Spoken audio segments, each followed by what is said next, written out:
Sit back, relax, and welcome to Reading Hours. Today's book is Underworld by DeLillo. Please let us know in the comments from where you are watching, or if there is a book you want us to summarize in future. Underworld by DeLillo, published in 1997, stands as one of the towering works of contemporary American literature. Spanning several decades of the Cold War and beyond, it captures the sprawling, chaotic sweep of late 20th century American culture through a mosaic of characters, events, and symbols. DeLillo weaves a narrative that is both deeply intimate and expansively historical, examining the intersections of personal lives with broader social, political, and environmental upheavals. At its heart, Underworld explores themes of memory, waste, technology, and the omnipresence of nuclear threat, all encapsulated by one iconic image, a baseball hit by Bobby Thompson. The shot heard round the world, which becomes a potent symbol linking past and present, individual and collective history. The novel is also notable for its ambitious structure, jumping back and forth through time and space, revealing characters' hidden connections and the reverberations of a single event across decades. DeLillo's prose blends lyrical detail with sharp cultural critique, probing the undercurrents beneath the surface of American life. Underworld is often celebrated for its profound meditation on history and memory, but it also generated discussion and controversy, particularly for its dense narrative and sprawling scope, challenging readers to piece together its layered meanings. As we dive into the world of Underworld, you'll meet an array of characters whose lives intersect in unexpected ways. We'll traverse from Cold War bomb shelters to New York junkyards, from elite art auctions to the decaying remnants of industrial America. The story unfolds in a rhythm that mirrors the rise and fall of cities, the persistence of memory, and the haunting legacy of the 20th century. Now, let's begin the journey with part 1 of Underworld. The novel opens with an extraordinary scene set in 1951. A vast, almost mythic baseball stadium filled with tens of thousands of spectators. The Brooklyn Dodgers are playing the New York Giants in a crucial game that will determine the National League pennant. In the outfield, a man named Nick Shay watches the game, but it is the ball itself, a high fly sent soaring by Bobby Thompson, that steals the moment and imprints itself on the collective consciousness of the crowd, and indeed, on the whole country. This ball, struck with perfect force and precision, becomes more than just a piece of sports equipment. It turns into a symbol of America's hopes, dreams, and even its anxieties. Its flight through the sky is almost a metaphor for the trajectory of post-war America, a nation grappling with the aftermath of war, the threat of nuclear annihilation, and the burgeoning consumer culture. From this iconic moment, DeLillo zooms out and back, taking us into the lives that orbit around this ball and the cultural significance it acquires. Nick Shay, the man who ends up with the ball, is introduced not just as a sports fan, but as a figure caught in the undercurrents of American life. Nick is a waste management executive in New York City, and his work, collecting, sorting, and disposing of the city's garbage, becomes a compelling metaphor for the novel's larger themes. The waste he handles represents not only physical refuse, but also the psychological and cultural detritus of a society obsessed with progress and consumption. Through Nick's eyes, we begin to see the city not as a shining metropolis, but as a vast underworld where discarded objects carry hidden stories and histories. As the narrative unfolds, we learn about Nick's past and the people who shaped his life. His mother, a fiercely independent woman, raised him in a modest home with a deep sense of resilience. His childhood in a working-class neighborhood is punctuated by moments of quiet observation and loss. One early memory that lingers is a baseball game he watched with his mother, a poignant symbol of the connection between personal history and national mythology. Nick's sense of identity is tethered to these memories, which in turn are bound up with the larger history of New York and America itself. Interwoven with Nick's story are glimpses into other characters whose lives intersect with his in unexpected ways. There is Clara Sachs, an Eastern European refugee who works in the recycling industry, embodying themes of displacement and survival. Her backstory hints at the lingering shadows of war and political oppression that stretch across the Atlantic and into American cities. Clara's presence in the narrative highlights the novel's global perspective on the Cold War era and its aftermath, reminding us that the American underworld is connected to a wider world of history and conflict. The narrative also introduces Brother Edgar, a charismatic but troubled priest whose trajectory intersects with Nick's later in the story. Brother Edgar's life represents a search for meaning amid chaos, a spiritual counterpoint to the material waste that Nick manages. His experiences in a remote religious community, his eventual disillusionment, and his connection to a violent act become part of the novel's exploration of faith, redemption, and despair.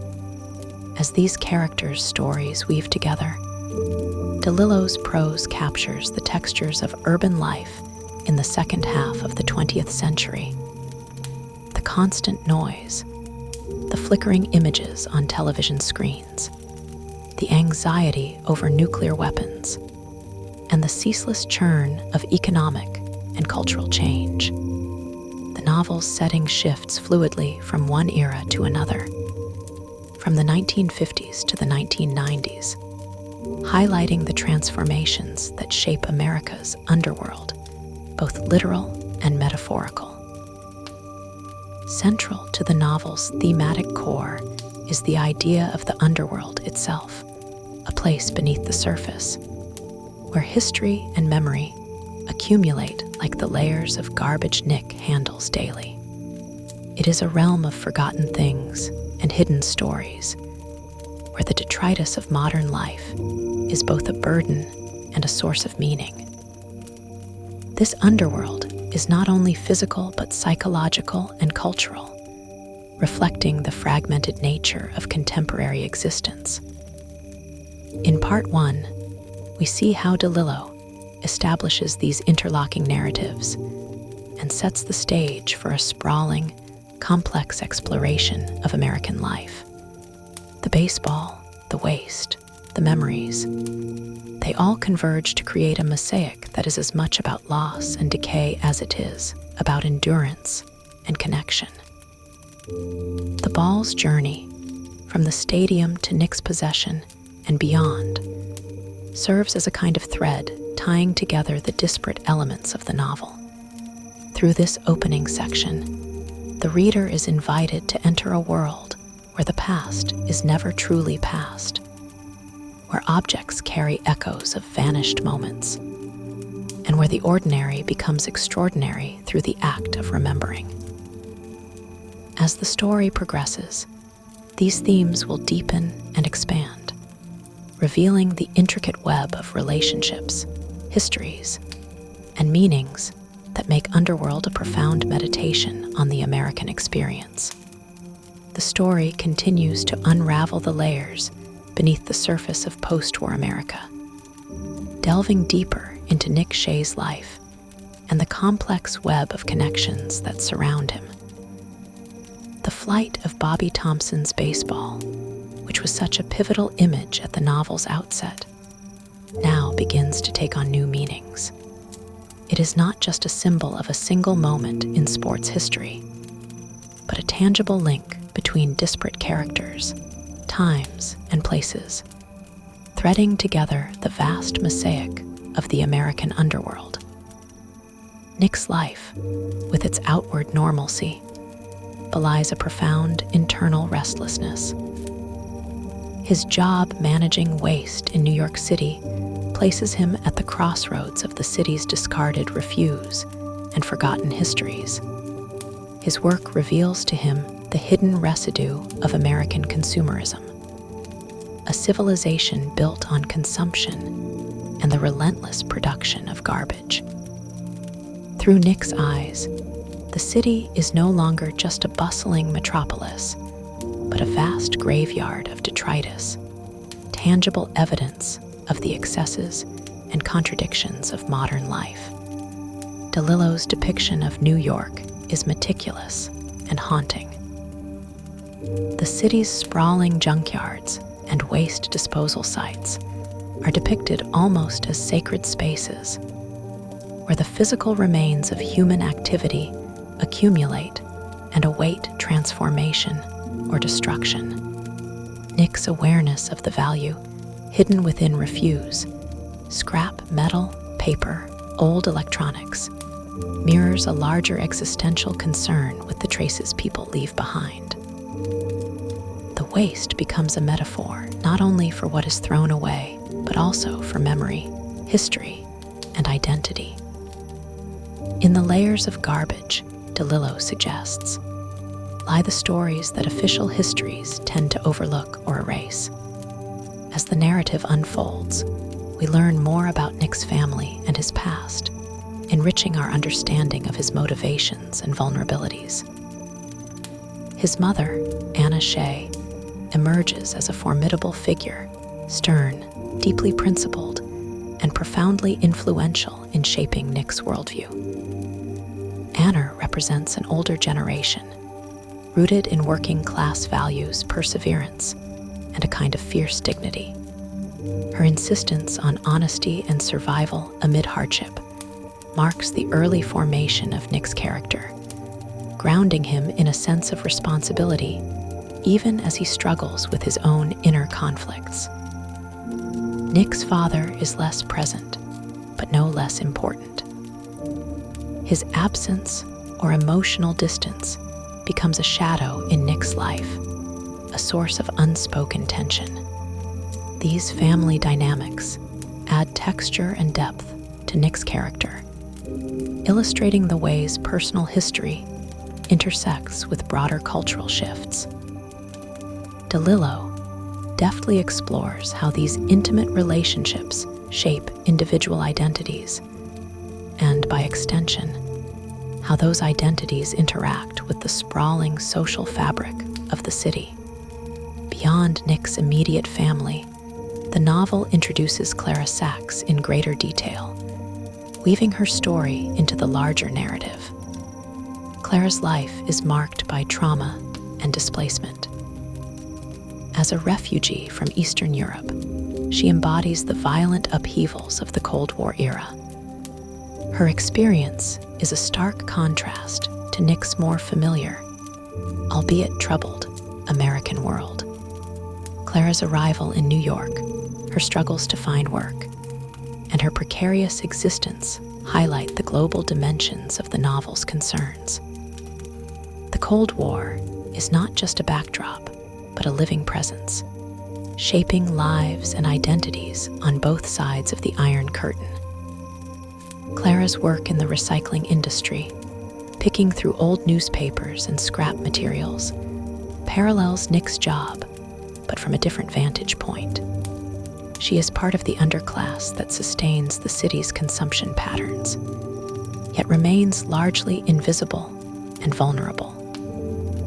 Through Clara, DeLillo expands the novel's meditation on waste and value, showing how survival in a modern metropolis often depends on one's ability to navigate these hidden economies of refuse and reuse. Another figure who emerges more fully in this section is Brother Edgar, the priest whose path will cross with Nick's in profound ways.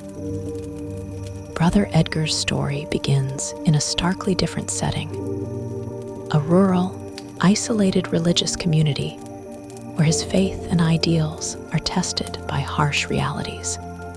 His character is marked by contradiction, a man searching for spiritual meaning amid the chaos of the world. His eventual disillusionment and departure from the religious order mirror larger themes of loss and questioning that run throughout the novel. Brother Edgar's presence introduces a spiritual dimension to Underworld, contrasting with the material preoccupations of Nick and Clara. Where Nick is tied to the physicality of waste and Clara to survival in exile, Brother Edgar wrestles with questions of faith, purpose, and morality.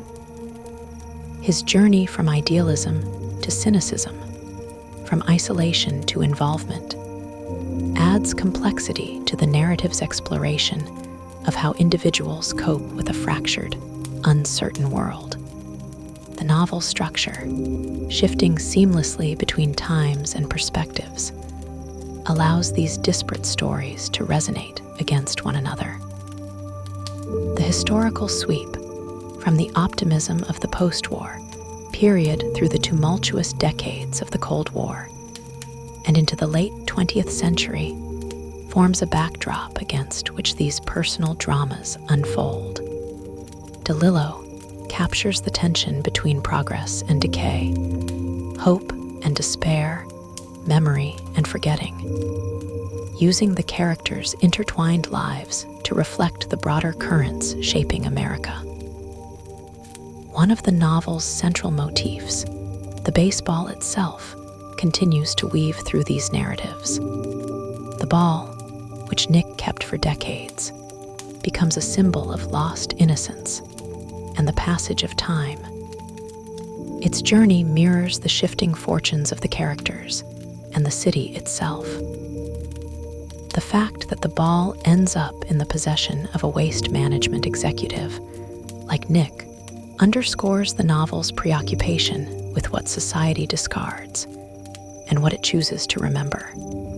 The ball is at once a relic of a golden moment and a piece of discarded history, embodying the paradoxes of modern life. The novel also touches on larger social and political issues as it moves through the decades. The omnipresent fear of nuclear war looms over the narrative, a shadow that influences the characters' lives in subtle but profound ways. The Cold War's ideological battles and the threat of annihilation permeate the novel's atmosphere, underscoring the fragility of human existence amid global power struggles. DeLillo's portrayal of this period is nuanced, avoiding simplistic binaries, and instead presenting a complex picture of anxiety, denial, and resilience. As the narrative progresses, the characters' lives become increasingly entwined. Nick's relationship with his wife, Marcia, introduces new emotional layers. Marcia is an artist whose work reflects contemporary anxieties and cultural shifts. Their marriage, marked by both connection and distance, illustrates the challenges of intimacy in a world defined by change and uncertainty. Through their interactions, DeLillo explores themes of communication, alienation, and the search for meaning in everyday life. The novel's rich detail and layered storytelling invite readers to reflect on the nature of history itself. The past is not a fixed, orderly sequence, but a shifting landscape shaped by memory, interpretation, and forgetting. through the characters' experiences. DeLillo probes how individuals relate to their own histories and how those histories intersect with national narratives. In this section of the story, DeLillo's prose continues to be both precise and evocative, capturing the textures of city life, the nuances of human relationships, and the weight of historical forces. The novel's rhythms, sometimes lyrical, sometimes stark, mirror the complexity of the world it portrays. Every scene, every memory, every object carries significance, inviting the reader to look beneath the surface. By deepening our understanding of Nick Shay and introducing the intertwined lives of Clara Sachs and brother Edgar, the story expands its scope and complexity. It draws us further into the tangled web of America's underworld, a world where personal histories and collective memories collide, where the discarded and the remembered exist side by side, and where the shadows of the past shape the present. The narrative continues to unfold, moving deftly through time and space, weaving together the threads of personal history with the vast, often unseen forces shaping the 20th century. Nick Shay's story remains central, but the novel's scope broadens even further, introducing new characters and deepening the lives of those we have already met, while maintaining the intricate layering that defines DeLillo's masterpiece. As the novel moves forward, we are drawn back into Nick's formative years, peeling back the layers of his family's past and his own youthful experiences. These flashbacks reveal a young man grappling with the contradictions of a rapidly changing America, caught between the remnants of an older, working-class world and the new, sprawling metropolis that promises opportunity, but also alienation. Nick's childhood is colored by the rhythms of a blue-collar neighborhood in Queens, where the sound of garbage trucks mingles with the laughter of children and the hum of everyday life. His family's struggles to maintain dignity and stability in the face of economic hardship form a poignant backdrop to Nick's later existential restlessness. The weight of history presses down on these scenes, wartime memories, the post-war boom, and the simmering tensions of the Cold War, all threading through Nick's consciousness. His father's absences and silences speak volumes, hinting at the emotional toll exacted by the war and the pressures of providing for a family amid uncertainty. Nick's relationship with his mother remains a core influence, her strength and severity shaping his sense of duty and his internal conflicts. Meanwhile, Clara Sachs's story continues to gain momentum. We see her earlier life more clearly, her upbringing behind the Iron Curtain, the oppressive realities of Soviet-controlled Eastern Europe, and the fractures that lead her to flee. Clara's escape to the West is fraught with danger and loss, a journey marked by moments of desperation and hope. Her experience embodies the wider dislocations caused by global political upheaval, the disintegration of old certainties, the search for freedom, and the struggle to rebuild identity in exile. Once in America, Clara's encounter with Nick and the underworld of New York's waste management industry ties her fate to the city's physical and metaphorical refuse. Her work sorting through old papers and scrap not only provides sustenance, but also symbolizes her attempts to sift through her own fractured past and piece together a new existence. Clara's narrative highlights themes of displacement and resilience, showing how trauma can both shatter and forge identity. Her silent endurance contrasts with Nick's more vocal restlessness, creating a complex interplay between two very different survivors of 20th century upheaval. Brother Edgar's trajectory gains sharper focus as well. His early idealism and spiritual fervor are juxtaposed with the harsh realities he confronts in his rural religious community. His questioning of faith, authority, and purpose becomes a lens through which the novel examines broader questions about belief and doubt in a secularizing, fragmented world. Brother Edgar's struggles resonate with the moral ambiguities faced by many characters in Underworld, reflecting the tension between individual conscience and institutional structures. The novel's temporal shifts allow the story to explore the undercurrents of American history, the events and attitudes often overshadowed by official narratives. One such moment is the Cuban Missile Crisis, which hangs over the characters like a specter of possible annihilation. The fear and uncertainty of living under the threat of nuclear war permeate the novel's atmosphere, shaping personal choices and collective anxieties. DeLillo's treatment of this period is subtle yet powerful, capturing the silent dread that marked an era.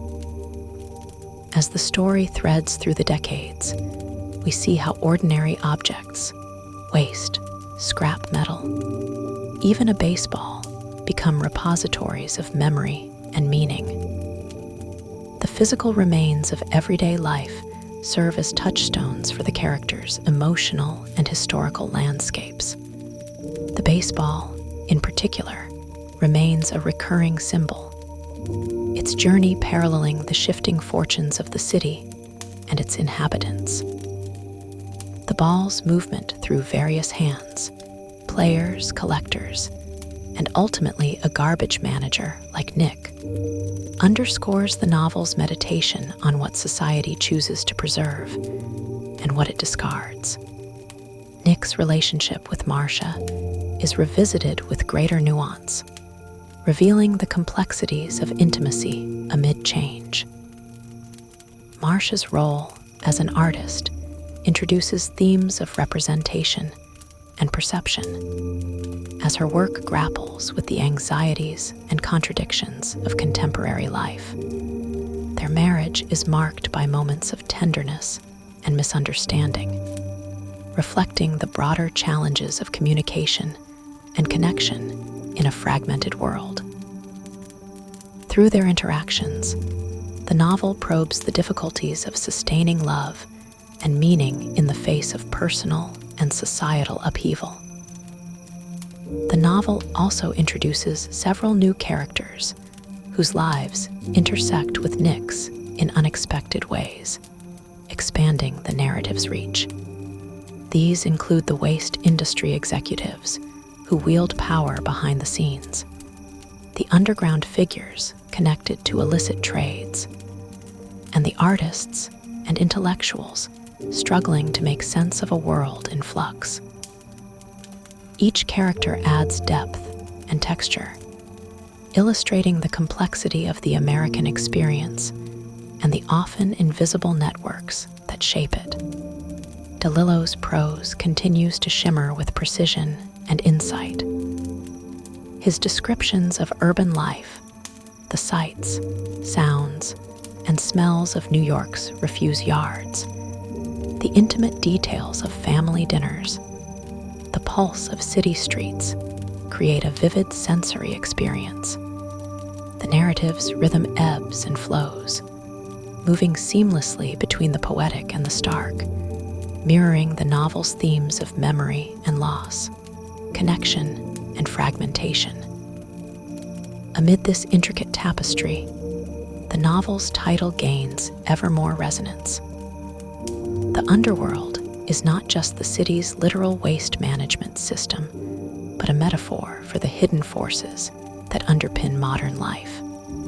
It represents the discarded histories, the suppressed truths, and the marginalized lives that persist beneath the surface of public consciousness.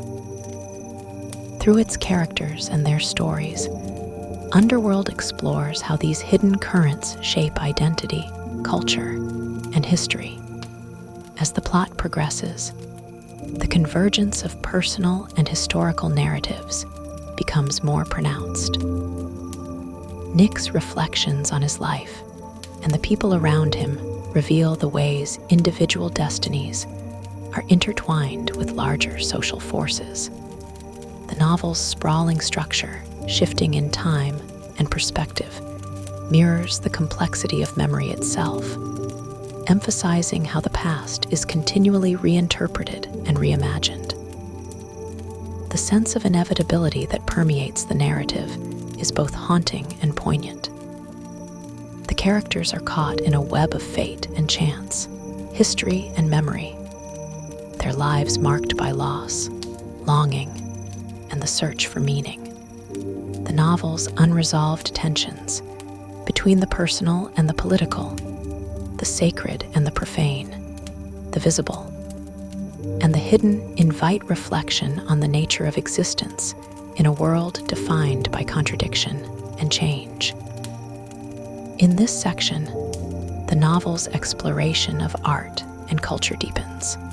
Marcia's artistic practice and the cultural milieu she inhabits highlight the tensions between commercialism and creativity, authenticity, and commodification.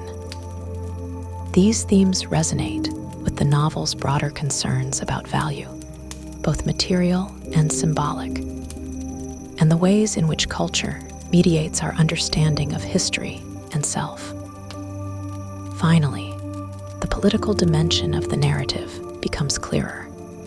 The waste industry, with its corporate interests and environmental impact, serves as a microcosm of American capitalism's contradictions. The novel critiques the systems of power that govern consumption and disposal, showing how they reflect and reinforce social inequalities. Through Nick's perspective, the reader gains insight into the interplay between economics, politics, and everyday life. As the narrative moves forward, the characters' intertwined stories create a compelling portrait of a nation grappling with its own shadowed past. The novel's relentless attention to detail and its profound thematic richness make it a meditation on the complexity of history, memory, and identity in contemporary America. The narrative deepens, drawing us further into the intricate web of connections that span decades, places, and lives. As DeLillo continues to excavate the cultural and personal debris of 20th century America, the lives of the characters interlace more tightly, their stories a mirror to the evolving cityscape and society around them, their individual choices shaped by forces much larger and often unseen. Nick Shay remains the fulcrum around which many threads revolve, his reflections and experiences providing an emotional anchor amidst the sprawling chaos of history and memory. His internal landscape unfolds with increasing complexity as he wrestles with the legacies of his family, the memories of youth, and the shadows of a past he cannot fully escape. His job in the waste management industry, which seemed so mundane, becomes a lens through which the novel explores the metaphors of loss and renewal. What is discarded? What is preserved? And what is irrevocably lost? Nick's memories drift frequently to his father, a man marked by absence and silence, yet whose presence is felt in the architecture of Nick's identity. The father's war service and the emotional scars it left ripple through their family life, influencing Nick's sense of self and his relationship with the world. There is a recurring tension between reverence and resentment, a struggle to reconcile love and disappointment, which is emblematic of the novel's exploration of family dynamics amidst the turbulence of history. Meanwhile, the novel revisits key historical events with a fresh perspective, illuminating how they shaped the private lives of its characters. The Cold War looms large, its shadow cast over every decision and interaction. The pervasive fear of nuclear annihilation seeps into the narrative's fabric, not through grand political statements, but through the intimate moments, conversations, fears, and dreams that define human experience. This looming threat becomes a silent character in its own right, a backdrop of existential dread against which the characters live out their lives. Clara Sax's journey continues to unfold, her past in Eastern Europe casting long shadows. Her flight from the oppressive regimes of the East and her attempts to start anew in the West represent the dislocations and discontents of the Cold War era. Clara's work sorting through the city's discarded materials is symbolic on multiple levels, a process of sifting through ruins, both literal and metaphorical, to find fragments of meaning. Her silence, her reticence to share her trauma, speak to the deep wounds carried by those who survive totalitarianism and displacement. Through Clara, the novel gives voice to the untold stories of exile and survival. The story also deepens its focus on the themes of art and memory, especially through the character of Marcia, whose creative work becomes a site of tension between personal expression and public perception. Marcia's art, often abstract and layered, reflects the fragmentation of contemporary life, the difficulty of making sense of a world marked by violence, consumerism, and cultural dislocation.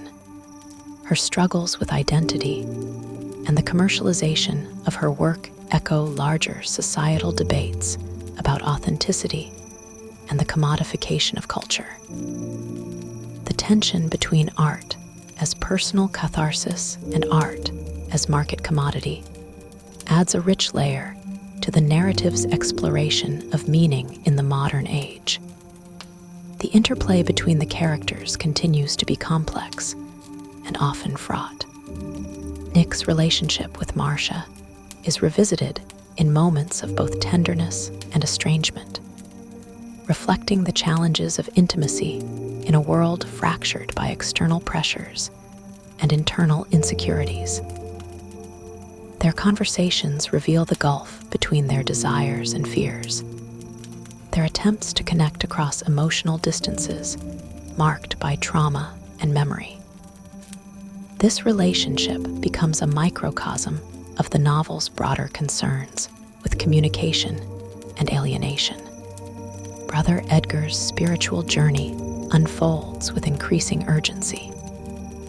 His questioning of faith and institutional authority mirrors the broader cultural shifts occurring in America, shifts towards secularization, skepticism, and individualism.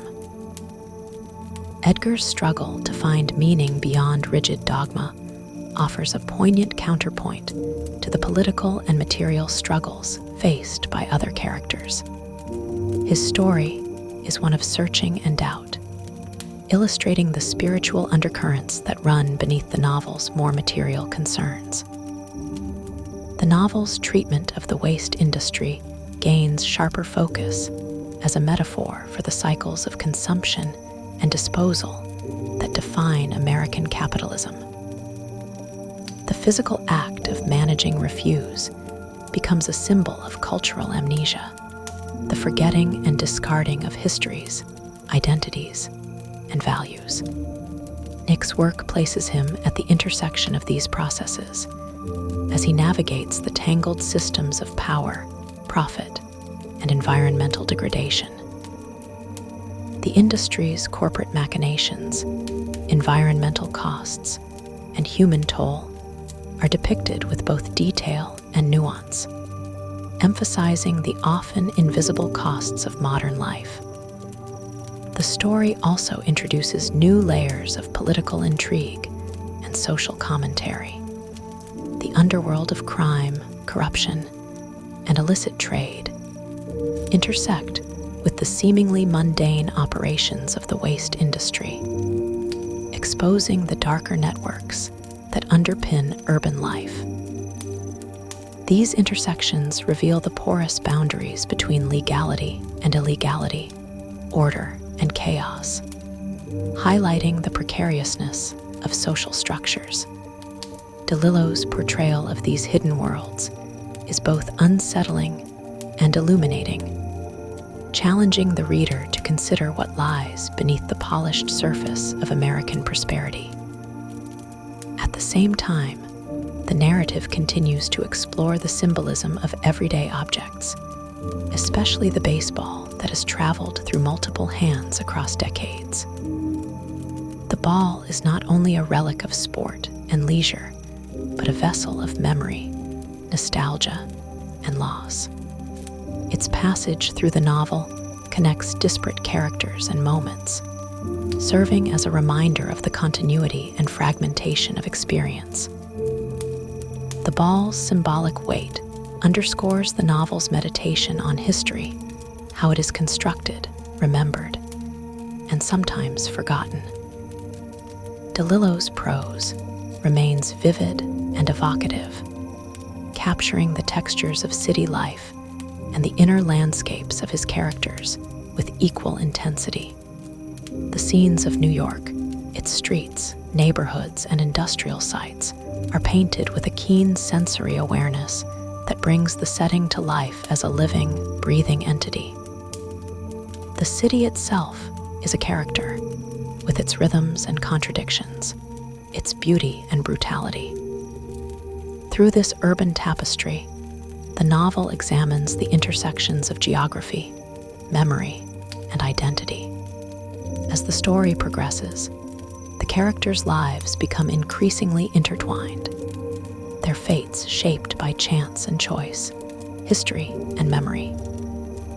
The novel's narrative structure, its shifts in time, place, and perspective, mirrors the complexity of the human mind and the multifaceted nature of experience. The fluidity of memory, the layering of past and present, create a rich narrative texture that invites the reader to engage deeply with the story's emotional and intellectual currents. The exploration of loss and redemption continues to resonate throughout the novel. Characters grapple with their own histories, moments of triumph and failure, love and betrayal, hope and despair. These struggles reflect the broader human condition, the search for meaning and connection in a world often marked by fragmentation and uncertainty.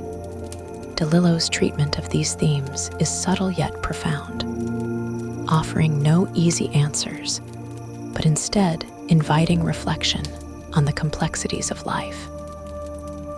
In this section, the political tensions of the era become more palpable.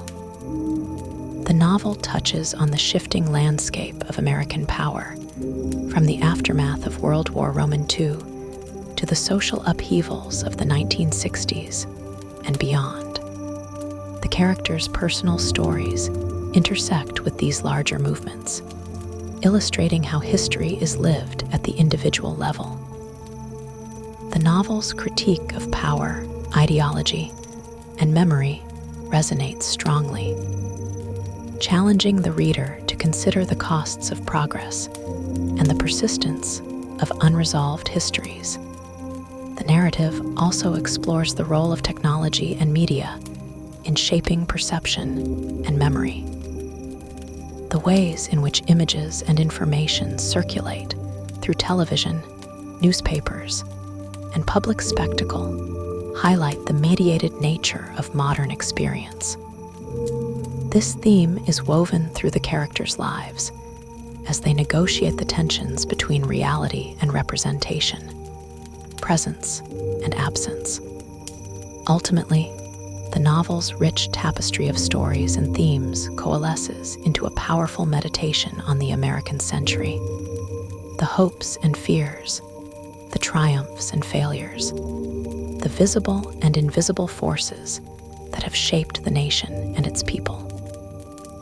Through its intricate narrative and compelling characters, Underworld offers a profound exploration of memory, history, and identity, inviting the reader to confront the complexities of the past and the uncertain possibilities of the future.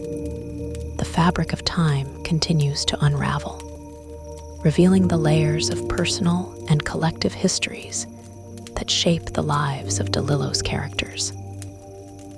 As the narrative moves forward, the tension between memory and forgetting intensifies, threading through the interactions and inner reflections of those whose stories intersect at the crossroads of fate and history. The sense of a world in flux, where the past never quite settles and the future remains uncertain, permeates every moment, every scene, every gesture. Nick Shay's world remains fraught with contradictions and echoes.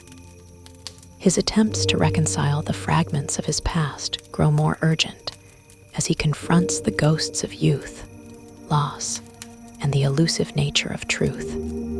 The memories that haunt him are not static relics but living presences, conversations, images, sounds that flicker and fade, only to return with fresh significance. Nick's childhood, marked by the absence of his father and the presence of his mother's unspoken pain, forms a melancholy backdrop to his adult search for meaning. The city itself, the ever-changing New York, feels both a refuge and a labyrinth, a place where memory is always slipping through his fingers. One of the novel's pivotal moments revisits the extraordinary baseball game of October 17, 1951, the Giants versus the Dodgers, a historic event remembered not just for the game, but for its symbolism. The iconic moment of Bobby Thompson's shot heard round the world is more than a baseball triumph. It becomes a shared myth, a point of collective memory that carries political, cultural, and emotional weight. Through Nick's eyes, and those of other characters who witnessed or were connected to that day, the novel unfolds a meditation on how history is shaped by narrative and how moments of seemingly small significance can carry immense power. The ball from that game, which passes through multiple hands, serves as a tangible emblem of connection across time and space, anchoring personal stories to broader historical currents. Meanwhile, Clara Sax's story deepens in complexity. Her experiences of exile, survival, and trauma are portrayed with subtlety and restraint, emphasizing the quiet endurance required to navigate a fractured world. Clara's silence about her past is not mere reticence, but a shield, a way of preserving some sense of self in the face of unspeakable loss. Her work in the waste sorting plant becomes a metaphor for this survival, sorting through debris, reclaiming fragments, and finding order amid chaos. Clara's interactions with others in the plant reflect the mingling of histories and cultures, the uneasy coexistence of past and present, and the ways in which personal histories are embedded in the physical environment. The narrative also delves deeper into the complexities of Nick and Marcia's relationship. Their interactions reveal layers of desire, disappointment, and longing. Marcia's artistic ambitions and her struggle for identity are explored with emotional honesty. Her art, often abstract and layered, captures the fragmentation of contemporary experience, the disjointedness of memory, the dislocation of self. Marcia's conflicted feelings about fame, authenticity, and creative control mirror larger themes about the commodification of culture and the pressures of modern life. Their attempts at connection are often thwarted by the weight of unspoken histories and the difficulty of true intimacy. Another character, Brother Edgar, becomes increasingly central as his spiritual doubts and quest for meaning highlight the novel's engagement with faith and existential inquiry.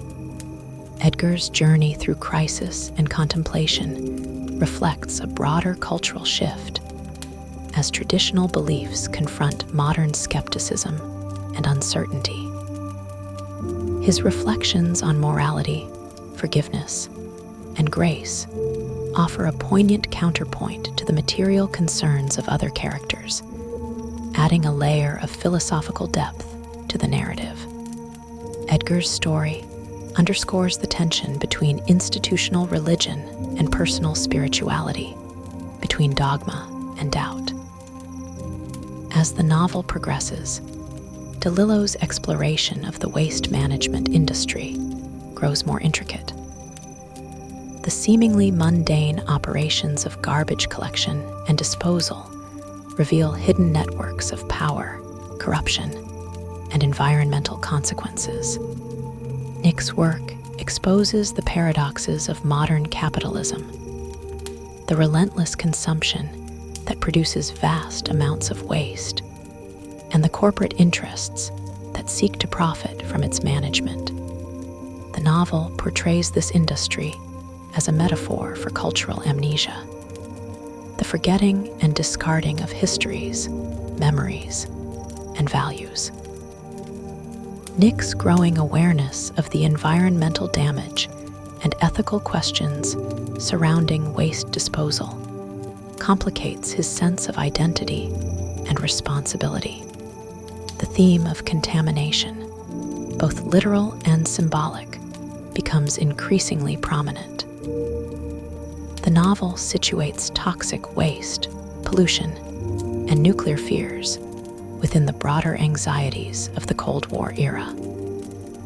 The invisible threats posed by radiation and chemical contamination mirror the psychological and social toxins that pervade the characters' lives. The novel's vivid descriptions of polluted landscapes and hazardous materials evoke a sense of unease and urgency, reminding readers of the fragile balance between progress and destruction. The fear of annihilation, whether through nuclear war or environmental collapse, haunts the narrative, shaping the characters' choices and perceptions. In parallel, DeLillo intensifies the novel's engagement with American politics and culture. The rise of consumerism, the media's influence, and the spectacle of public life are woven seamlessly into the characters' experiences. The novel critiques the superficiality and excess of post-war American society, highlighting the dissonance between appearances and reality. The media's role in shaping collective memory and public discourse is portrayed with incisive skepticism, as images and narratives are crafted to obscure inconvenient truths. The novel's attention to the construction of history and identity through media reflects its broader concerns with authenticity and representation. Nick's encounters with other characters reveal the complex social dynamics of the city.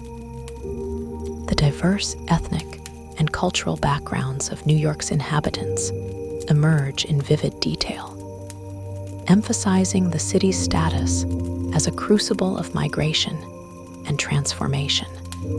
The tensions between communities, the legacies of discrimination and assimilation, and the everyday negotiations of identity and belonging form an essential part of the narrative's texture.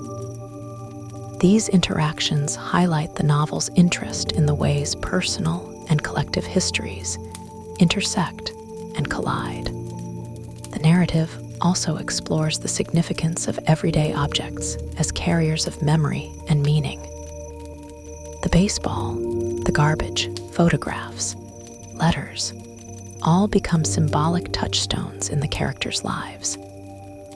These objects serve as anchors in the shifting landscape of time, embodying the persistence of memory amid change. DeLillo's attention to the materiality of memory enriches the novel's meditation on history, identity, and loss. As the story unfolds, the sense of impending crisis grows palpable. The characters confront moments of reckoning, personal, political, and environmental, that challenge their assumptions and force difficult choices. The novel's tension between continuity and rupture reaches a crescendo, reflecting the broader anxieties of the era. The interplay between fate and agency, chance and design, underscores the complexity of human experience in a world marked by uncertainty. DeLillo's prose remains both precise and poetic, capturing the rhythms of urban life and the inner workings of the mind with equal skill. His descriptions evoke the sensory richness of the city, the sights, sounds, smells that ground the narrative in a vivid reality. At the same time, his language conveys the intangible currents of memory and emotion that flow beneath the surface. This duality between the concrete and the abstract, the external and the internal, gives the novel its distinctive power and resonance.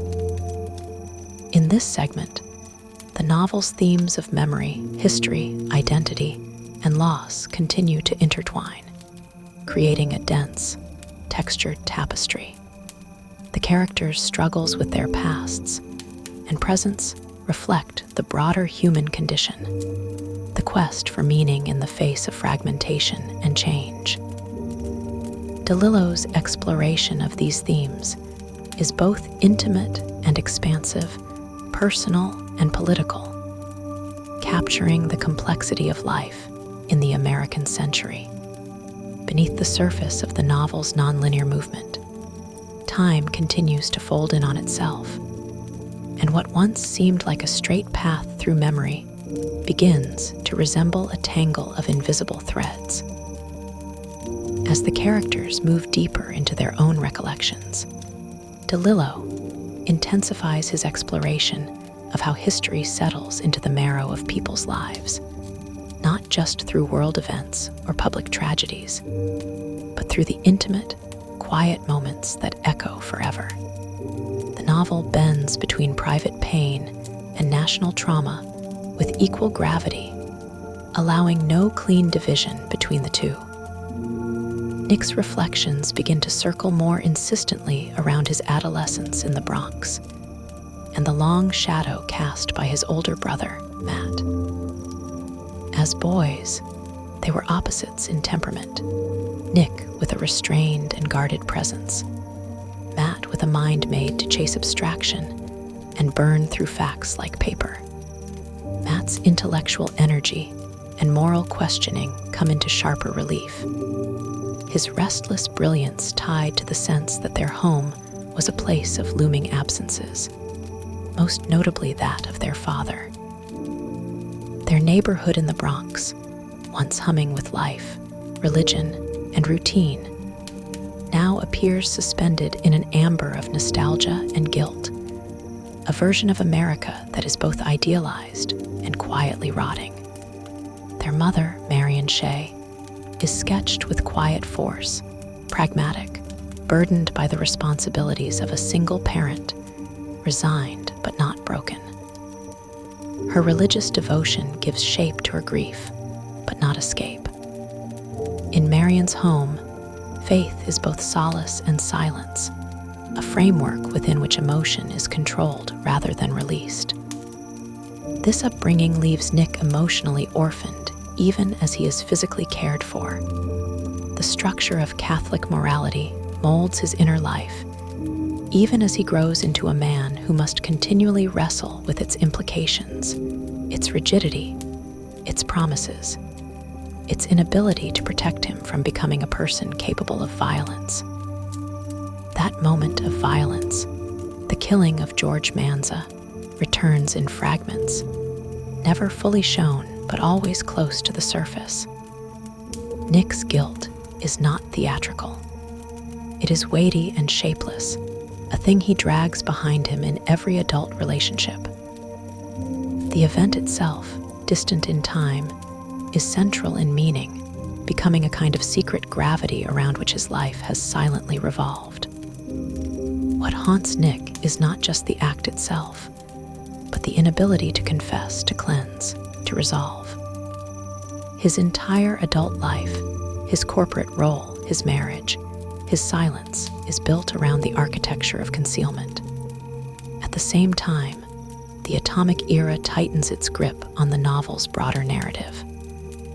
The Cold War, its paranoia, its rituals, its ideological haze, acts not just as a backdrop, but as an emotional parallel to the internal warfare inside the characters.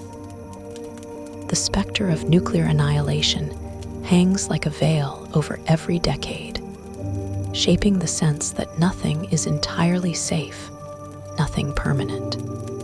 In a particularly vivid section, DeLillo brings the reader into the Nevada desert, where nuclear testing occurred, where a new mythology of destruction was forged out of flash and fallout. A character like Brian Glassick, a waste management executive, becomes a strange witness to this history. Someone trying to process a cultural inheritance of dread in the most American way possible, by compartmentalizing, regulating, and pushing it into a landfill. Waste, both physical and metaphysical, continues to serve as one of the novel's great motifs. The garbage that flows through Nick's professional world is not incidental. It is the residue of a culture endlessly producing and discarding, forever burying what it cannot reconcile. In this world, trash is history. What's thrown away, what's hidden, what no longer serves its function.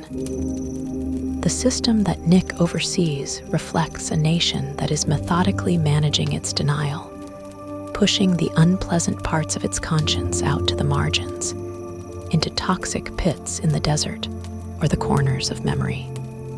Back in the art world, Clara Sachs emerges more distinctly as a creative force trying to make sense of these same anxieties, but through radical aesthetic gestures.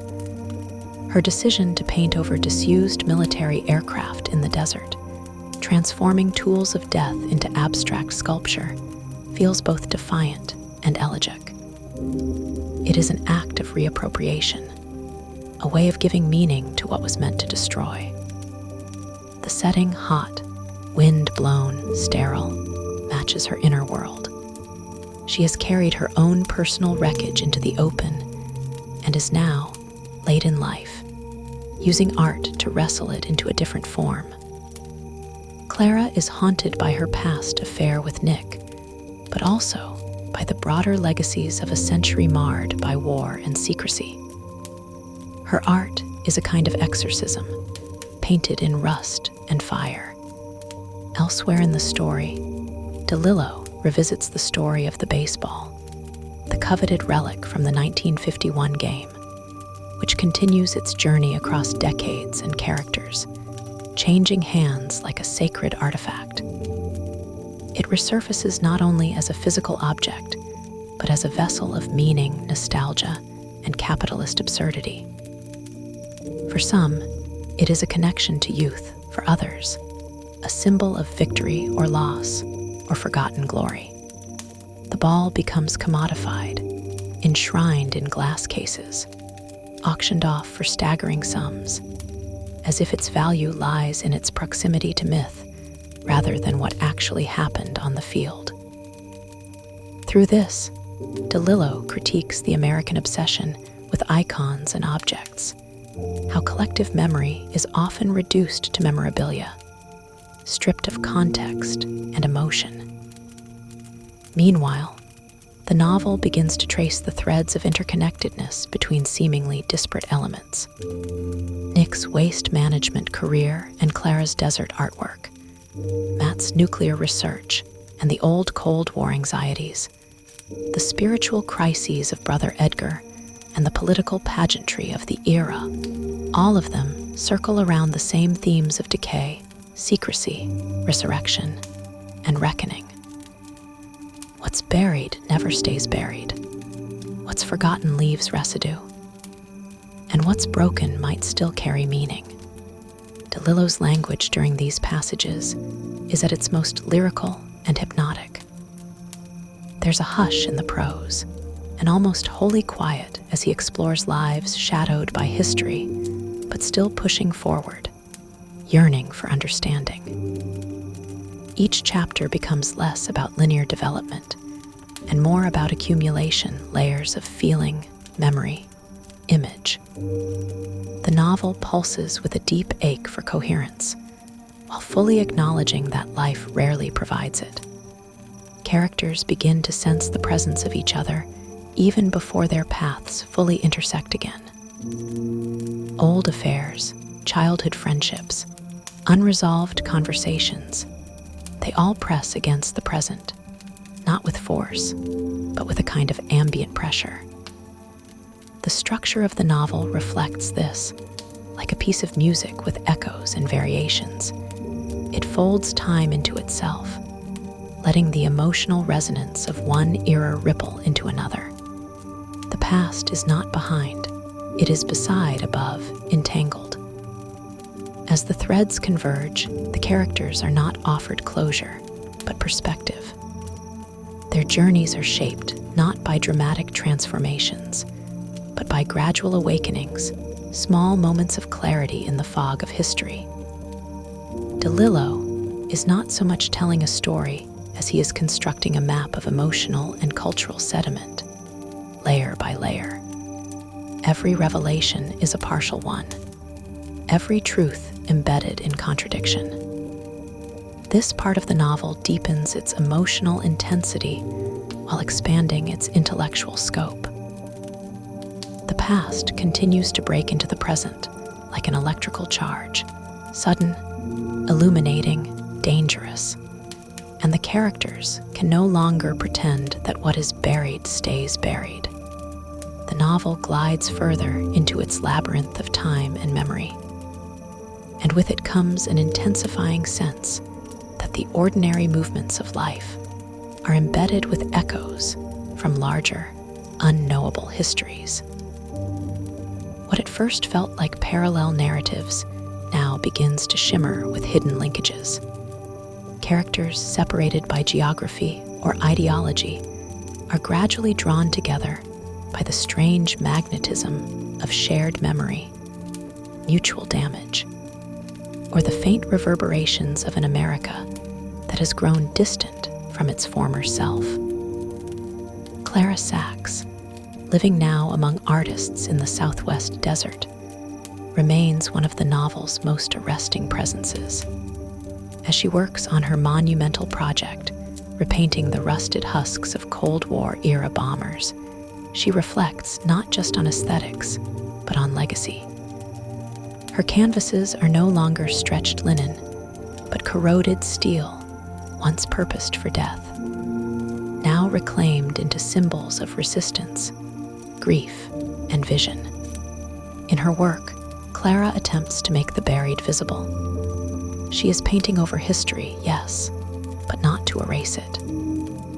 Rather, she is transforming it, dragging its silent menace into color and form. Around her, the desert is a graveyard of metal and memory, a place where human invention and human fear fused in the age of mutually assured destruction. Even as Clara bends history into something expressive, others remain caught in its current. Matt Shay's trajectory as a physicist engaged with nuclear defense systems becomes more poignant with each return to his story. He is not a character consumed by ideology so much as one disillusioned by the dissonance between his work and its consequences. As the novel recalls episodes from the peak of the Cold War, Matt's mind is flooded with the ethical ambiguities of deterrence theory, strategic arms development, and the impossible logic of preparing for a war no one intends to fight. He moves through a world of government secrecy and think tanks, where euphemisms like collateral damage and megadeath become standard lexicon. His arc reveals a man hollowed out by the very knowledge he once believed might shield the world from apocalypse. The interconnectedness of personal and political decay is never far from the surface. As DeLillo shifts the lens back to Nick Shay, the theme of waste becomes even more intimate. Waste is no longer only the trash of cities and industries. It is psychological residue, the mental clutter of unacknowledged sins, suppressed desires, old violence. Nick begins to feel the weight of what he's carried across the decades. The murder of George Manza, still buried deep in his conscience, reasserts itself in the way Nick looks at his children, at his marriage, at the ever-thickening silence between him and his past. His professional polish, the executive voice, the controlled demeanor has become a kind of armor. But inside, he remains a man shaped by a single moment of irreversible choice, and the echo of that act still informs his every step.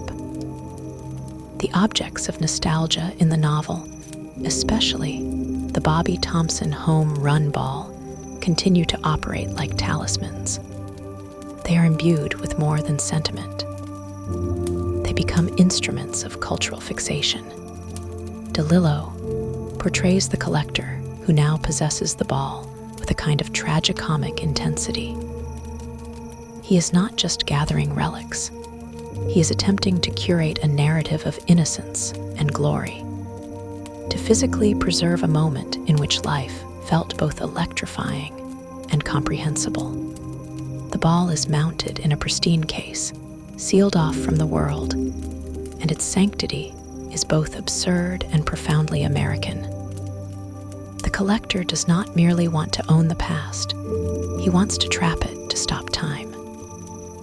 Yet, the longer the object is scrutinized, the more it begins to feel like a void, a hollow centerpiece for a mythology that no longer holds. The novel also returns to the streets of the Bronx, layering scenes from Nick's boyhood and Matt's youth with an aching sense of things lost or distorted over time.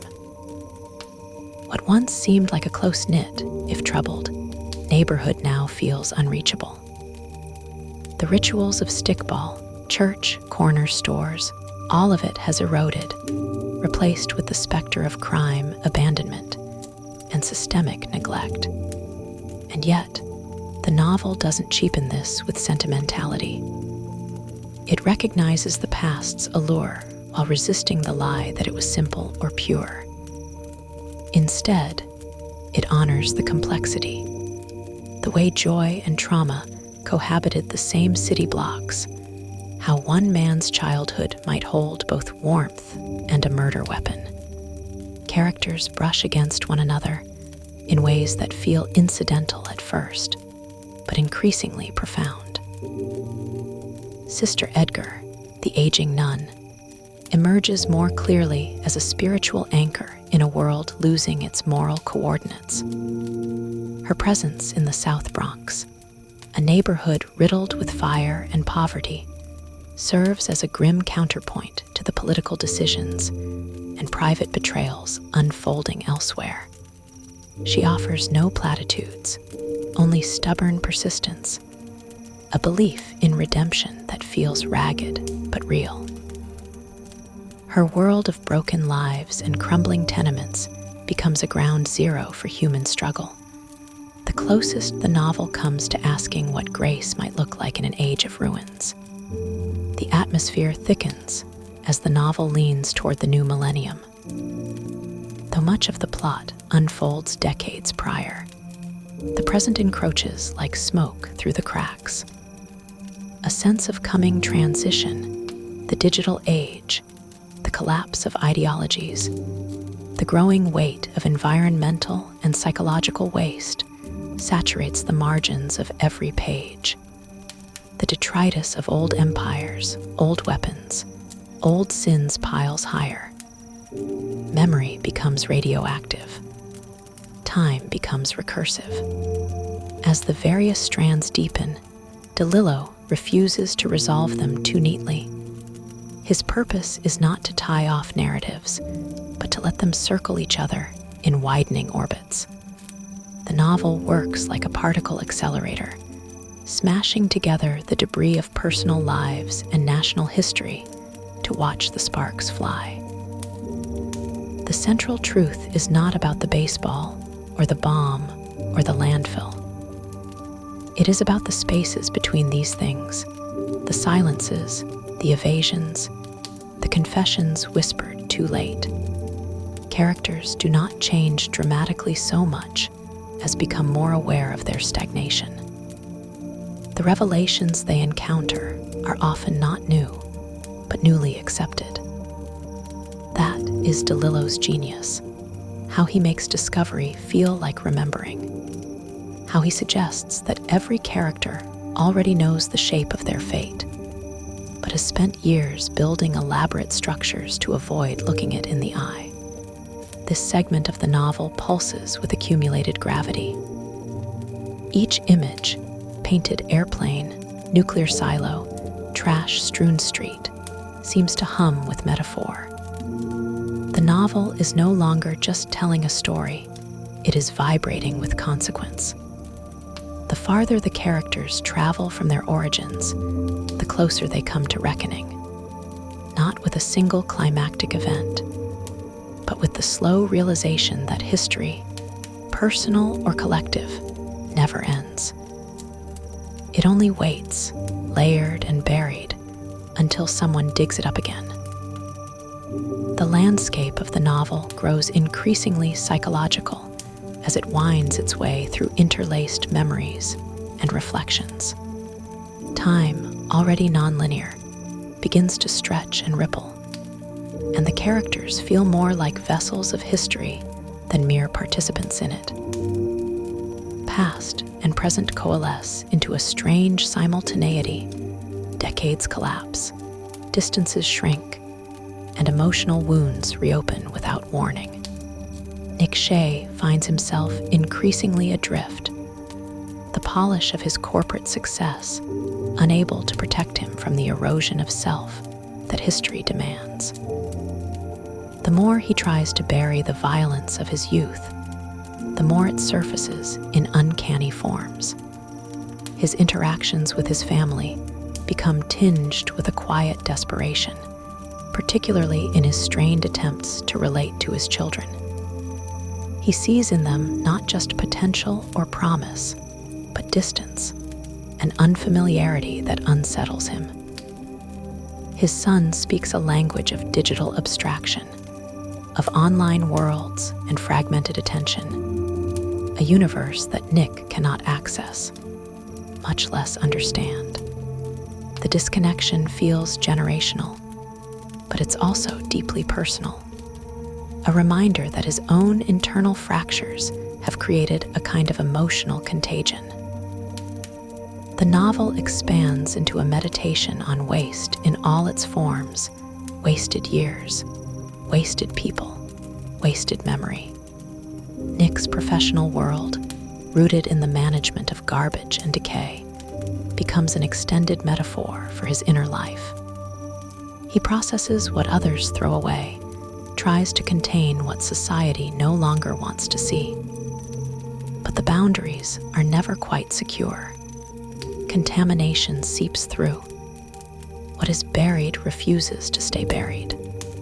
He walks through his waste management facility with a kind of perverse awe, noting how the entire operation depends on the ability to isolate and obscure. But the smell never leaves. It clings. It haunts. Elsewhere, Clara Sachs remains immersed in her desert reclamation project, each bomber she paints becoming a strange blend of monument and ghost. Her work draws a crowd of fellow artists and drifters, seekers and visionaries. And yet her internal world remains solitary. She is painting memory onto machines built for annihilation, applying vibrant hues to the instruments of fear. As the planes transform, she is both creator and mourner. Her relationship with Nick, recalled in fragments and moods, still lingers as a lost possibility. Not quite love, not quite regret. Their connection feels emblematic of the broader story. Two lives touching, diverging, and leaving behind only echoes. Sister Edgar reemerges with growing significance. The world she moves through is harsh, marked by poverty, drugs, and violence, but her resolve remains unshaken. She walks through the South Bronx with a steady, almost prophetic gait, bearing witness to the lives that institutions have abandoned. She's not romanticized. DeLillo avoids making her a saint. Instead, she is a figure of endurance, a symbol of those who remain when others flee, whose belief in grace is constantly tested, but never entirely extinguished. Her encounters with the city's discarded, its lost youth, its addicts, its silent sufferers, become moments of quiet revelation. She sees in them not brokenness, but potential, however dim. Her spiritual vision, while blurred by age and fatigue, is clear in one essential way. She understands that salvation, if it exists, will not come from systems or sermons, but from presence, from staying. The novel also continues to orbit the relic of Bobby Thompson's home run ball, which remains suspended in myth. Its passage from hand to hand across decades is charted like a secret history of desire and disillusionment. Those who seek it, possess it, or obsess over it aren't just collecting memorabilia. They are trying to grasp something elusive, some crystallized moment of American unity or boyhood wonder. But the more it's pursued, the more hollow it becomes. Like the idea of a perfect past, the ball's significance is overburdened. It cannot bear the emotional freight placed upon it. Amid these shifting storylines, DeLillo guides the reader deeper into the Cold War's atmospheric tension.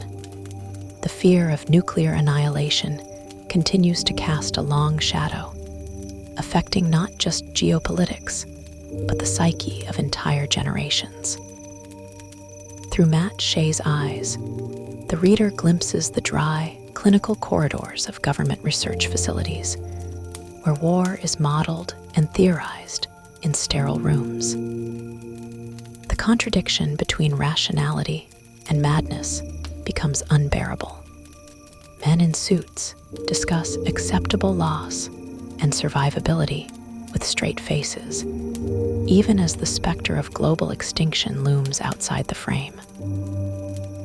Matt, once seduced by the intellectual rigor of physics, begins to see it all as theater, brilliant minds channeled toward building the machinery of silence and death.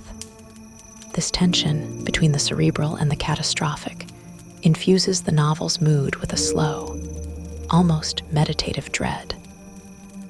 DeLillo doesn't sensationalize the bomb. He doesn't need to. It is present in every act of concealment, every euphemism, every failure to speak honestly. The bomb becomes a kind of dark sun at the center of the narrative's orbit, invisible but inescapable. Its light bleaches meaning from language. Its gravity distorts even the most personal relationships. And yet, the novel is not nihilistic. For all its meditations on decay and collapse, there remains a persistent ache for connection. When characters remember, They do so not only with pain, but with longing. When they fail to speak, the silence itself becomes a kind of message. Even the most damaged among them carry within themselves the possibility of reckoning. DeLillo offers no easy redemption, but he gestures toward recognition, the idea that seeing clearly, even once, might matter. The fragmentation of time in the novel, the way decades bleed into each other, mirrors the human tendency to reassemble the past in order to survive the present. Characters don't remember in tidy arcs. They drift in and out of scenes, haunted by repetitions, obsessed with patterns, terrified by randomness. A photograph, a line of music, a moment glimpsed from a train window. These become portals into histories both personal and collective. DeLillo suggests that history is not linear but layered, not a river but a landfill. Everything buried is still here, pressing upward, waiting. In this portion of the narrative, the lives we've followed begin to loop back, not in plot, but in feeling. The cumulative weight of what has come before begins to settle. The past cannot be outrun, only carried. And the burden of memory of what we've done, what we've failed to do, becomes the true shape of the story.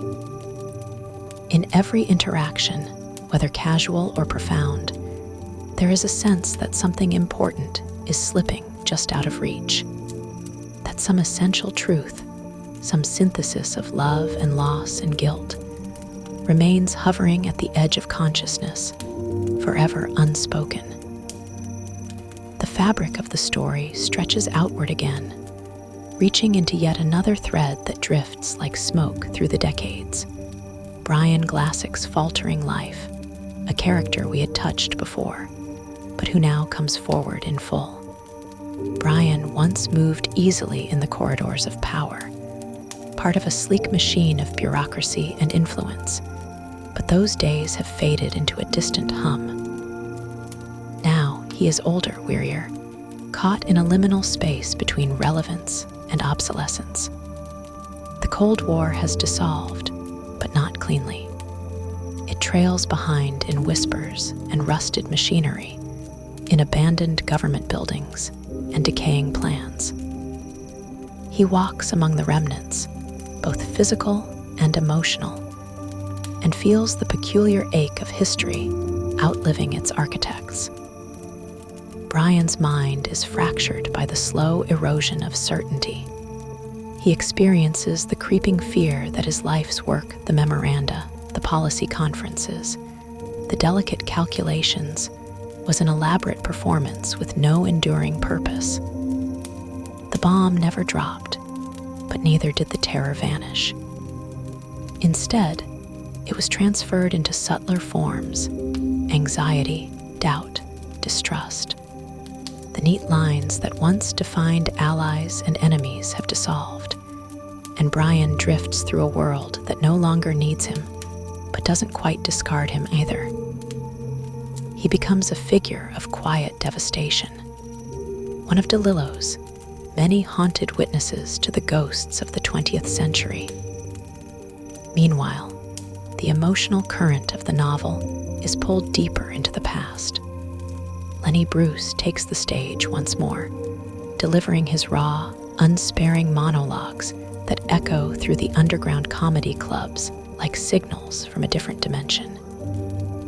He is a figure of resistance, irreverence, and decay all at once. His body fails even as his mind burns with the clarity of a prophet. His routines, scathing dissections of American fear and hypocrisy, jab at the era's swollen sense of itself. The laughter he provokes isn't purely comedic. It's nervous, unsettled, a release valve for a culture buckling under the weight of its contradictions.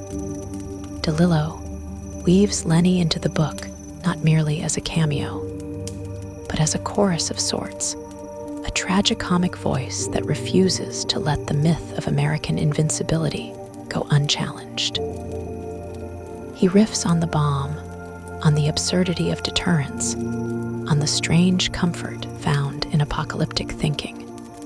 His presence, disjointed yet magnetic, embodies a spirit that refuses assimilation, a challenge to the idea that fear can be managed through decorum and euphemism.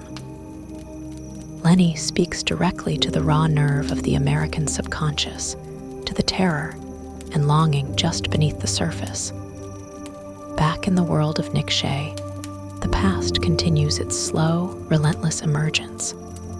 He revisits old neighborhoods, old faces, old sins. Everything he touches seems to have eroded. Buildings collapse inward. Streets no longer carry the names they once did. Familiar corners are now strange.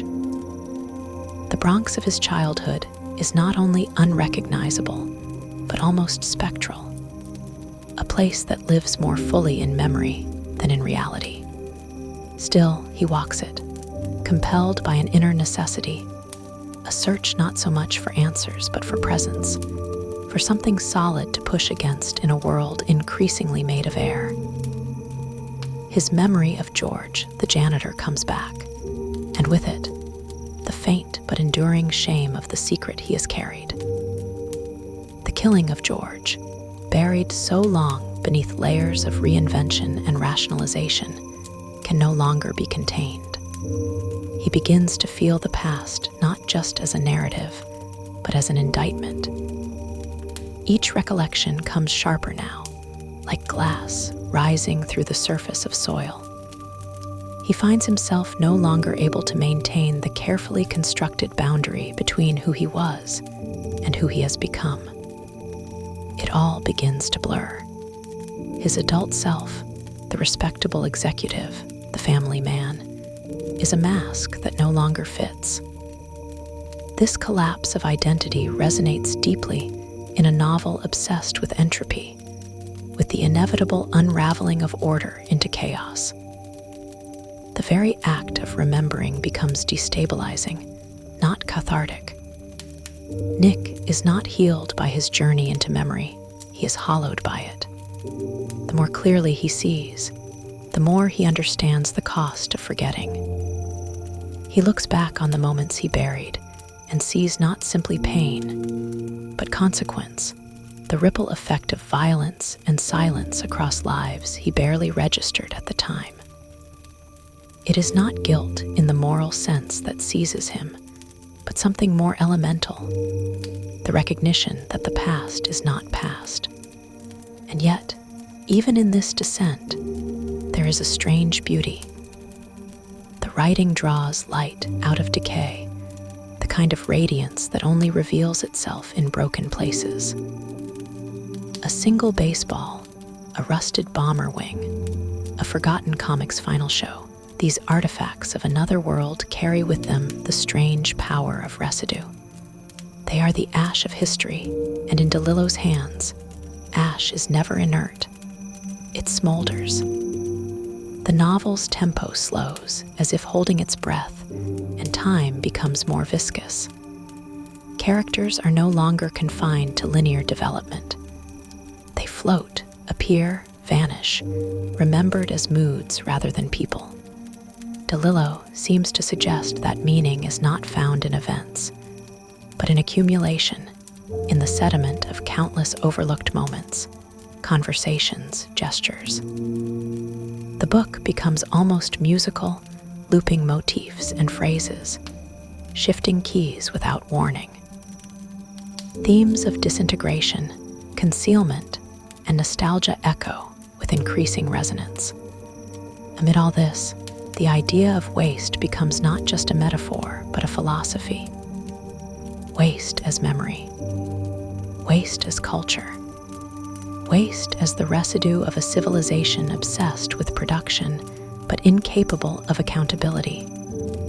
The landfill becomes a cathedral of sorts, a site of remembrance, of failed intentions, of forgotten beauty.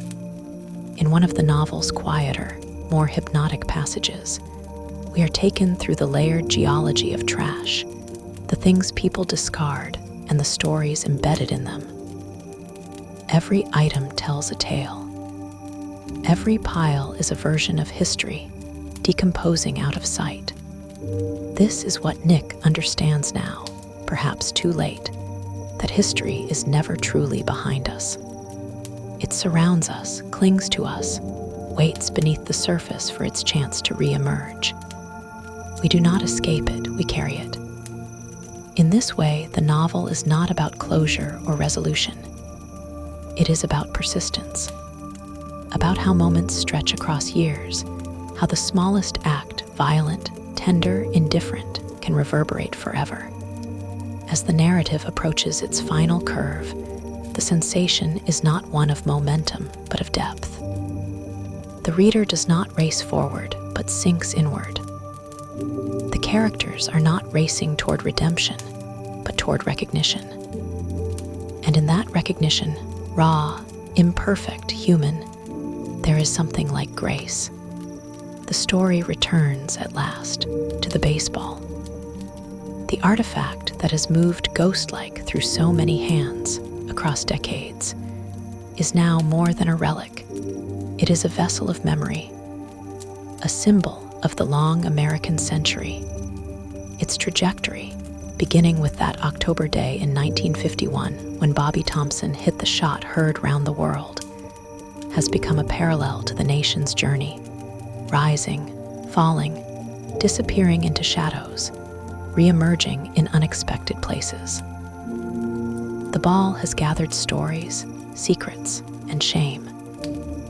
It has passed through collectors and criminals, saints and cynics, a mute testament to the strangeness of ownership and the futility of permanence. Nick Shay, now in middle age, contemplates the object with something like awe, though not the kind inspired by heroism.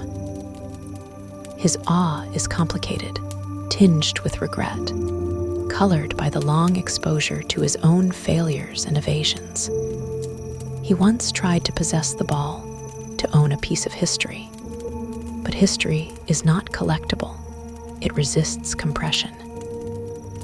Now, the ball feels less like a trophy and more like a talisman of everything he has tried not to face.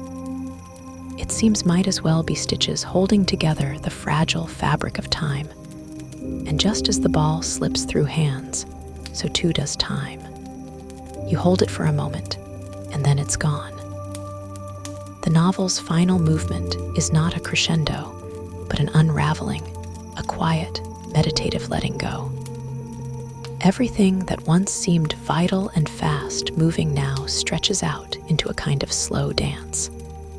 Characters drift through their routines like echoes. The Bronx has changed, its edges softened or hardened in ways that feel foreign. Some places have vanished entirely, consumed by the slow fire of time.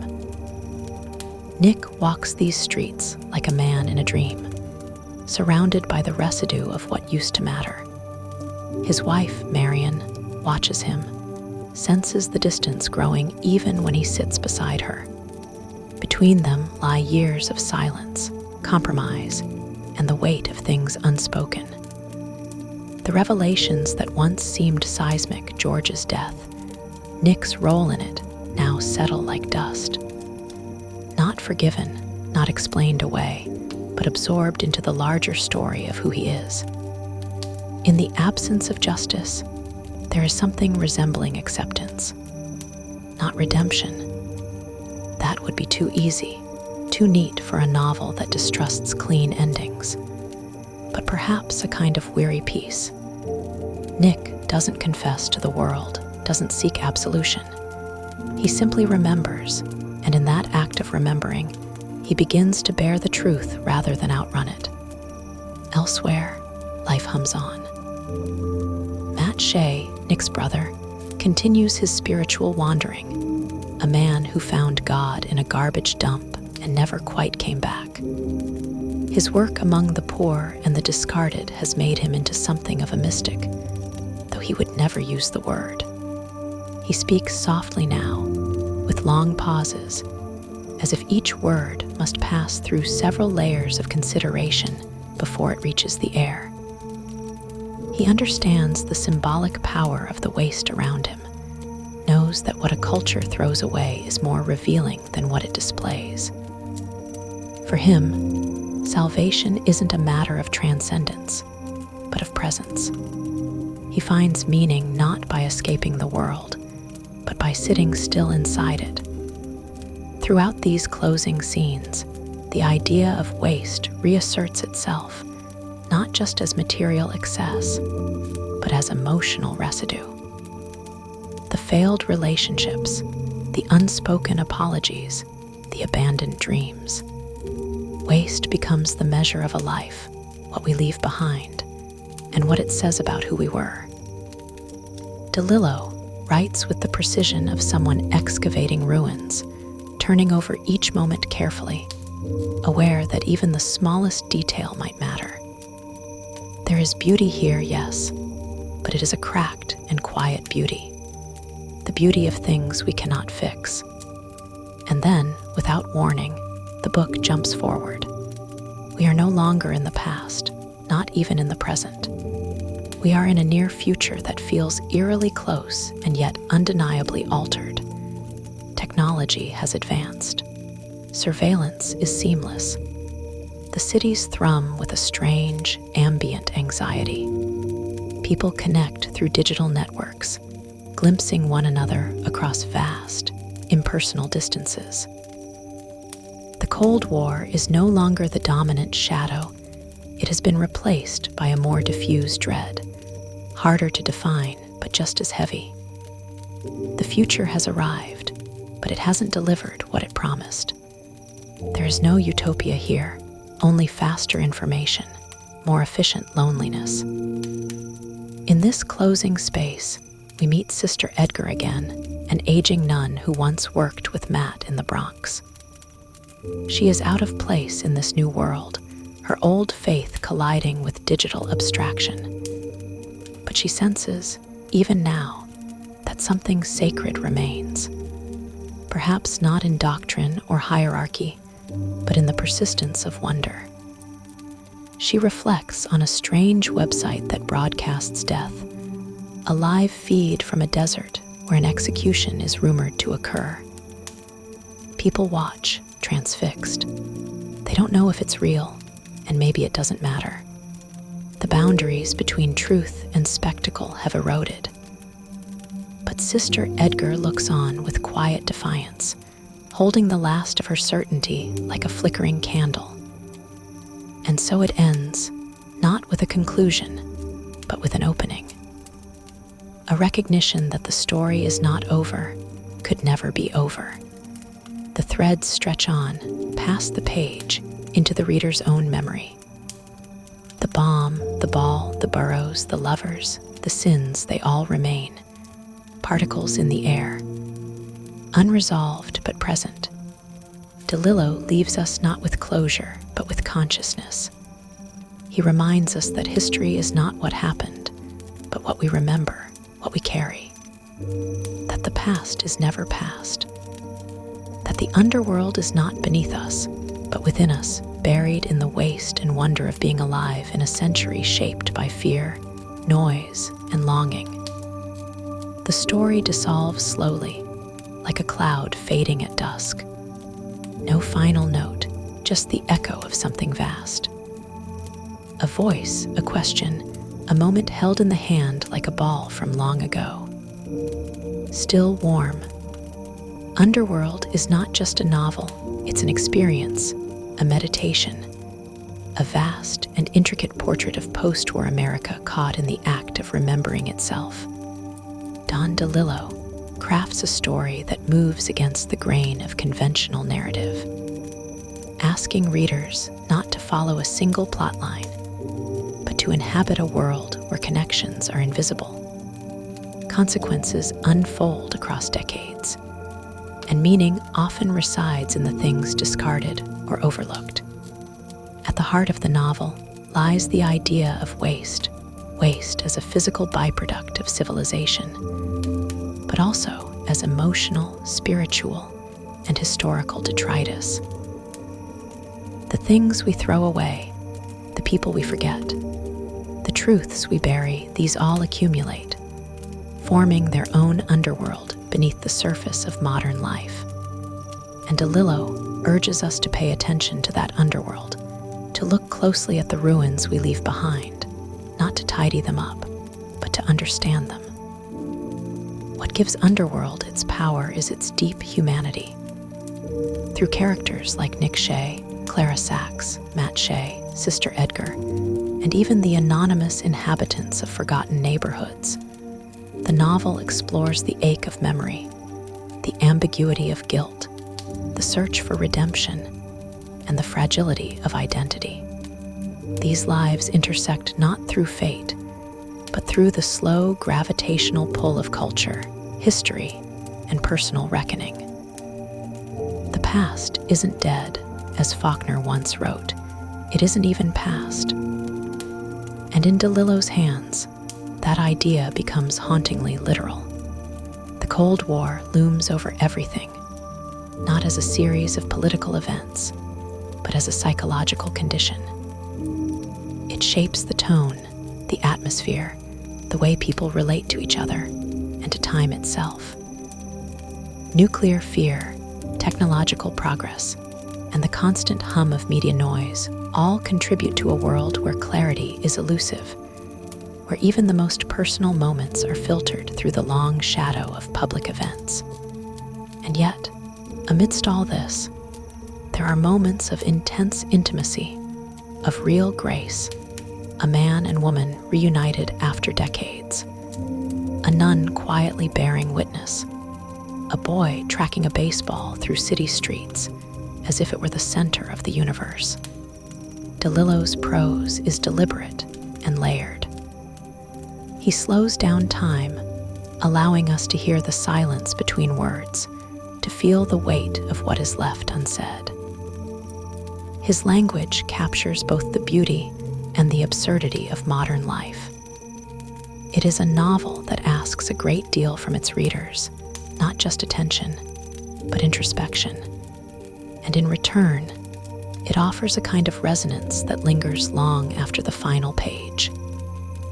Underworld is about America, but not in the sense of patriotism or politics. It's about the fabric of American experience, the ordinary and the extraordinary, the sacred and the profane. It's about baseball and bomb shelters, nuns and graffiti artists, government secrets and private regrets. And more than anything, it's about the invisible forces that bind people together across time, class, geography, and memory. In the end, the novel resists neat conclusions. It leaves threads untied, stories unfinished, questions unanswered. But this isn't a flaw. It's a reflection of life itself, messy, unresolved, filled with echoes. We carry with us what we cannot forget. We live in the underworld of our own choices, haunted by what might have been, redeemed, if only briefly, by moments of connection. For those who take the journey, Underworld offers not just a story, but a way of seeing. It reminds us that behind every object, every event, every name in the news, there is a human being with a story, a longing, a wound. And it reminds us that to truly understand the world we live in, we have to look beneath it. This is not a book that ends. It is a book that continues to unfold each time you think about it, each time you pick it up again. And maybe that's the most honest kind of storytelling, the kind that never fully lets you go.